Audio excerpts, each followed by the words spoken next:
So hello and welcome, my name is Vijay और बहुत बहुत स्वागत है आप सभी लोगों का ई पाठशाला के चैनल पे। दोस्तों, ई पाठशाला चैनल पे आप सभी लोग 9th से 12th क्लास के बच्चे जितने भी हैं, मेन 9th और 10th के, हिस्ट्री, पॉलिटिकल, ज्योग्राफी 11th और 12th की तो हम बहुत टाइम से पढ़ा रहे हैं। सोशोलॉजी हमने ऐड करा है और फाइन आर्ट हमने ऐड करा है और इकोनॉमिक हमने ऐड करा है सब्जेक्ट 11th और 12th क्लास के लिए। लेकिन 9th और 10th के लिए हमने maths, science, SST, English 4 subject हमने अपने चैनल पे स्टार्ट करे हैं। तो अगर आप चैनल के साथ अभी तक हमारे साथ नहीं जुड़े हैं तो हमारे साथ ज़रूर जुड़िएगा, आपको नई नई चीज़ें समझ में आती रहेगी। तो दोस्तों, आज हम बात करने जा रहे हैं चैप्टर नंबर 1 की, and the chapter name called is the rise of the nationalism in Europe. यानी कि यूरोप एक कंट्री नहीं है, यूरोप एक कॉन्टिनेंट है। उस यूरोप के कॉन्टिनेंट के अंदर किस तरीके से हमने 9th क्लास में हमने पढ़ा था फ्रांस के बारे में, फ्रांस किस तरीके से आज़ाद होता है उसके बारे में तो हमने समझ लिया था। हमें जर्मनी के बारे में नहीं पता था, हमें फ्रांस के बारे में पता था, हमें इटली के बारे में नहीं पता था, हमें यूके के बारे में नहीं पता था, अमेरिका के बारे में हमें नहीं पता था, क्योंकि यूरोप के अंदर तो बहुत सारी कंट्रियाँ आती है, तो सभी कंट्री के बारे में स्टडी नहीं करा जा सकता। हमें सिर्फ कुछ सिलेक्टेड कंट्री के बारे में समझना होगा। और हमें ये समझना क्यों है, मेन बात तो ये है। वीडियो के पहले पार्ट में, हिस्ट्री के क्लास 10th के पहले पार्ट में हम यही समझ रहे हैं कि नेशनलिज्म इन यूरोप हुआ क्यों और आया कैसे। फ्रांस की क्रांति अगर आपने 9th क्लास में पढ़ी होगी तो आपको बहुत अच्छी तरीके से पता होगा कि फ्रांस की क्रांति के बाद दूसरी जगहों पे क्रांति कैसे फैलती चली गई थी। So let's discuss in this class की इंट्रो पार्ट है, समझेंगे धीरे धीरे करके। अब क्योंकि नेशनलिज्म की बात हो रही है, the rise of the nationalism in Europe, तो सबसे पहले तो हमें समझना पड़ेगा नेशनलिज्म के बारे में कि नेशनलिज्म होता क्या है, राष्ट्रवाद होता क्या है। तो आपने राष्ट्रवाद अगर समझना होगा दोस्तों, तो याद रखना, राष्ट्रवाद की सही फीलिंग होता है अपने देश के प्रति प्रेम होना, जिसके लिए आपको कोई पैसे देके आपसे से कोई ज़बरदस्ती प्यार प्रेम ना करवाए। आपने देखा होगा कि कई बार 15 अगस्त के प्रोग्राम पे इंडिया के अंदर ऐसा होता है कि हम उस दिन झंडे को कितना महत्व देते हैं, हम उस दिन अपने राष्ट्र के प्रति कितना ज़्यादा डिवोटेड होते हैं। तो राष्ट्रवाद की फीलिंग का मतलब ये होता है कि दिल से अपने राष्ट्र, अपने नेशन के प्रति समर्पित रहना, वो सही और सच्चा राष्ट्रवाद होता है। अब यहाँ पे एग्जाम्पल के लिए फौजी है, और दोस्तों यहाँ पे नेशनलिज्म है फीलिंग इन व्यक्ति के अंदर। दैट इज़ वाई एक फौजी ठंड के अंदर बिल्कुल मतलब -डिग्री टेम्परेचर के अंदर आपकी रक्षा कर रहा होता है सरहदों के ऊपर। अगर मैं आपको कहूँ कि मैं आपको 50,000 रुपये देने के लिए तैयार हूँ और -डिग्री टेम्परेचर पे गन लेके खड़े हो जाओ, तो कोई बंदा नहीं करेगा। लेकिन वो नेशनलिज्म की फीलिंग ही होती है जिसकी वजह से देश के प्रति इंसान इतना ज़्यादा लॉयल होता है। तो आप समझ गए होंगे कि नेशनलिज्म की रियल फीलिंग क्या हुई। नेशनलिज्म का मतलब यही होता है कि national flag, national symbol, national anthem, ये जो चीज़ें होती है इंसान के लिए, ये नेशनलिज्म की फीलिंग को पैदा करने के लिए बहुत ज़्यादा ज़रूरी होती है। लेकिन देश के प्रति प्रेम ही अच्छा नेशनलिज्म कहलाता है। अब ये फ्रांस में शुरू हुआ, इटली में शुरू हुआ, जर्मनी में शुरू हुआ, यूके में शुरू हुआ, यूएस में शुरू हुआ, सबकी कहानी जो है इस चैप्टर के अंदर हमें पढ़ने को मिलेगी। अब क्योंकि जो भी देश में नेशनलिज्म लेके आता है वो व्यक्ति बहुत महान होता है, बहुत ज़्यादा जाना माना व्यक्ति होता है। तो कुछ एग्जाम्पल्स हैं, जैसे गुइसेपी गैरिबाल्डी।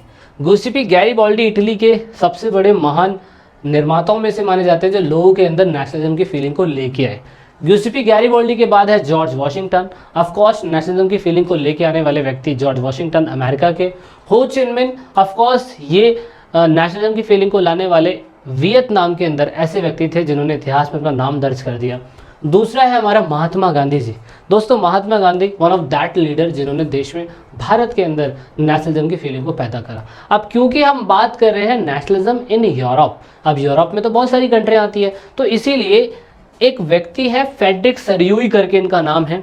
इसमें एक चीज़ दिखाने की कोशिश करी जा रही है कि किस तरीके से फ्रांस जो है वो आज़ाद होता है और धीरे धीरे करते करते करते हर देश के लाइन लग जाती है, देख सकते हो, और हर देश अपना झंडा, अपना कल्चर, अपने सब कुछ लेके आज़ाद होने की डिमांड कर रहा है। तो ये इमेज जो थी दोस्तों इतनी फेमस हुई, आप ये देख सकते हैं, फेड्रिक सरोई करके इनका नाम है। इन्होंने ये पेंटिंग बनाई थी। इस पेंटिंग का मेन मकसद था, ये फ्रेंच मैन एक व्यक्ति हैं, वो आर्टिस्ट है, वहाँ के फेमस आर्टिस्ट है। इन्होंने 1848 के अंदर ये विजुअलाइजेशन दिखाने की कोशिश करी। ये दिखाया कि किस तरीके से जो गॉड है या जीसस है, सभी लोग ये देख रहे हैं कि फ्रांस आज़ाद हुआ। फ्रांस आज़ाद होने के बाद आप ये देख सकते हो कि इन लोगों ने किस तरीके से सभी लोगों को जोड़ लिया। यहाँ पे मेन कहानी बनती है कि इन लोगों ने किस तरीके से फ्रांस की आज़ादी के लिए एक अहम रोल दिया होगा। समझ में आ रहा है आप सभी लोगों को? बहुत इंपॉर्टेंट है, बहुत ही ज़रूरी है आपको चीज़ों को समझने के लिए, अदरवाइज़ आप चीज़ें नहीं समझ पाओगे, इतना आपको समझना है। अब कहानी जो है वो यहाँ से इस चैप्टर की स्टार्ट होती है कि जब फ्रांस के व्यक्ति जो थे फेड्रिक सरोई, उन्होंने जब ये इमेज दी, इस इमेज से ये क्लियर हो जाता है कि हाँ सही मायने में नेशनलिज्म की फीलिंग फ्रांस से आने के बाद दूसरे देशों में चालू हो गई। तो ये फैक्ट है, ये आपको अभी चैप्टर जैसे जैसे आगे बढ़ता चला जाएगा तो उसमें आपको जानने को देखने को मिलता रहेगा। अब यहाँ पे सरोई जो है वो उन्होंने देखो इथोपियन विजन लिखा हुआ है। इथोपियन विजन का मतलब होता है काल्पनिक दृश्य, जिससे उसने दिखाने की कोशिश करी कि अलग अलग आइडेंटिटी से, अलग अलग फ्लैग से, अलग अलग कॉस्ट्यूम से नेशनलिज्म की फीलिंग हमें देखने को मिलती है ना। इसीलिए आपको पता होगा नेशनलिज्म की फीलिंग के लिए हम लोग क्या करते हैं, झंडा अपना बनाते हैं, कल्चर अपना बनाते हैं, भाषा अपनी बनाते हैं, संविधान अपना बनाते हैं। इन सब चीज़ों से तो नेशनलिज्म की फीलिंग पैदा होती है। तो इसीलिए इन दिस चैप्टर, इस चैप्टर में हम यही देखने की कोशिश करेंगे कि ये जो विजुअलाइजेशन इन्होंने दिया है, सरोई ने जो विजुअलाइजेशन दिया है, किस तरीके से हर एक कंट्री ने अपनी कंट्री के अंदर जो भी इशू था उसे सॉल्व करा और नेशनलिज्म की फीलिंग लाने के बाद अपने देश को आज़ाद करा दिया। यही प्रोसेस जो है दोस्तों अलग अलग कंट्री के अंदर नेशन स्टेट की फीलिंग लेके आता है, इससे नेशनलिज्म आता है। और लेट 19th सेंचुरी के अंदर हमने देखा बहुत सारे राष्ट्र जो हैं दोस्तों आज़ाद होते चले गए। इसीलिए निरंकुश शासन व्यवस्था खत्म हुई और उसके बाद ऐसी सरकार आई जो संविधान से चल सकती है, राजशाही केंद्र से नहीं चल सकती। इसीलिए यूटोपिया जो है, यूटोपिया दोस्तों एक ऐसा समाज की कल्पना है जिसका सरोकार आरंभ हो चुका था, जिसकी शुरुआत जो है आरंभ हो चुकी थी, शुरू हो चुकी थी और सभी लोगों ने नेशनलिज्म की फीलिंग को लाना चालू करा। कुछ कीवर्ड्स हैं जो आपने समझने, नेशनलिज्म का फीलिंग तो आपको समझ में आ गया, अपने देश के प्रति लव और डिवोट दिखाना। एक है नेशन स्टेट, एक ऐसा नेशन स्टेट जिसमें पॉलिटिकली, ज्योग्राफिकली, कल्चर बेस पे सभी एक जैसे हों, उनका एक जैसा ग्रोथ हो, वो होता है नेशन स्टेट। उसके बाद एक आता है हमारा मॉडर्न स्टेट। मॉडर्न स्टेट में क्या होता है कि आज का ऐसा स्टेट जो अपनी स्पेसिफिक टेरिटरी और पॉपुलेशन के हिसाब से पूरी तरीके से अपने फैसले लेने में सोवरेन हो, यानी कि संप्रभुत्व हो, किसी से पूछने की उसे ज़रूरत ना पड़ती हो। और दूसरा है एब्सोल्यूट मोनार्की। एब्सोल्यूट मोनार्की के अंदर सिस्टम यही होता है कि इसमें राजा की चलती है, किसी पर्टिकुलर व्यक्ति की चलती है। इसमें जनता के पास लिमिट जो होती है वो बहुत लिमिटलेस पावर होती है, जनता के पास तो ना के बराबर पावर होती है।